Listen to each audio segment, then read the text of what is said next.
Behind me is the Frank Lloyd Wright home and studio, a cornerstone in the life of a man who didn't just design buildings, but sculpted the very landscape of American architecture. Hi everyone, Ken here. Welcome to this house. Frank Lloyd Wright's story begins in the rolling hills of Wisconsin, where he was born in 1867. His early years, set against the backdrop of a farming community, were infused with a deep appreciation for nature and beauty, themes that would echo throughout his career. Wright's move to Chicago in 1887 was a plunge into a city pulsating with architectural innovation. It was here, under the mentorship of Louis Sullivan, that Wright's vision began to blossom. Sullivan's mantra, "Form follows function," became a guiding principle for Wright, but he was destined to push it further than any before him. In 1889, Wright borrowed $5,000 from Sullivan to build his dream house. He embarked on a personal and professional journey, building his own home in Oak Park, Illinois. This wasn't just a house, it was a manifesto in wood and brick. Here Wright defied convention, breaking free from the Victorian shackles of the time to create open, fluid living spaces that harmonized with their surroundings. Wright's Oak Park home and studio became a living canvas. While it started as a house with heavy arts and crafts influence, with each addition and alteration he challenged the norm. Wright introduced elements that would become hallmarks of his style. The emphasis on long, horizontal lines, the integration of the natural world, and the creation of interior spaces that were both intimate and expansive. Entering the home, we get the impression that Frank has just begun departing from the Victorian-era style, and while there is still an ornate entablature at the frieze, the staircase is simple, almost understated. Instead of utilizing pocket doors, he opted for a more open concept with a stair hall flowing into the living room. For the first time in his career, he is playing with design elements that he will eventually become well known for.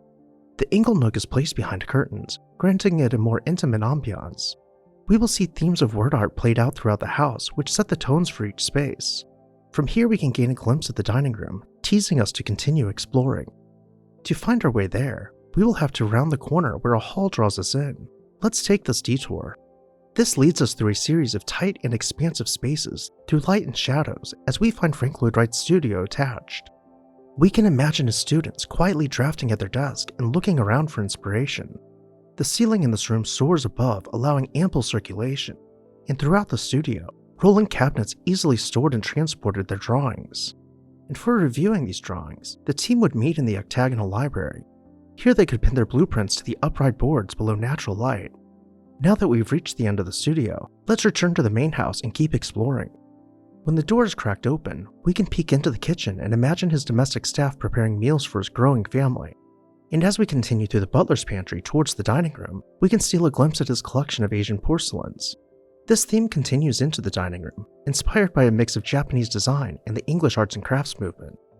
Leaded glass windows surround the dining room with objects d'art placed on their sills. As the sun moves throughout the sky, these objects slowly lose their color and become silhouetted, all by design as Frank Lloyd Wright plays with the connection and finds a harmonious balance with the natural environment. Upstairs we find a series of intriguing spaces as Wright compresses us in a tight, dark gallery before releasing us into the voluminous playroom. This massive space was devoted to his children for them to play in and allow their imaginations to run wild. It was filled with toys that encouraged learning and books to keep them reading for years. Back when the playroom was completed, their kids could perform plays while the family and friends cheered them on from the rafters. Looking up, the skylight and pale colors of the ribbed barrel vault allow natural light to bounce around freely, as if though the kids were playing outside, ensuring a cheerful and well-lit environment. The second floor continues with many intricate details emphasizing the departure from Victorian-era norms. There are also several bedrooms and a nursery, but perhaps the feature most ahead of its time was the inclusion of a bathroom. Indoor plumbing was still incredibly rare at this time, but Frank was so far ahead of the curve that he took account for privacy by placing a window to the side of a niche so that no direct sightlines would expose him or his family while they were bathing. They lived here happily for years while Frank Lloyd Wright rose to fame. That is until he cheated on his wife and quietly abandoned his family. We covered that chapter of his life in more detail in a previous video, Tragedy at Taliesin, which will be linked at the end of this one. Now a house museum, the Frank Lloyd Wright home and studio is more than a historical site. It's a journey into the mind of one of America's most influential architects. Each room tells a story, each design element a testament to a man who saw architecture not as a profession, but as a way to elevate the human experience. What did you think about the Frank Lloyd Wright home and studio?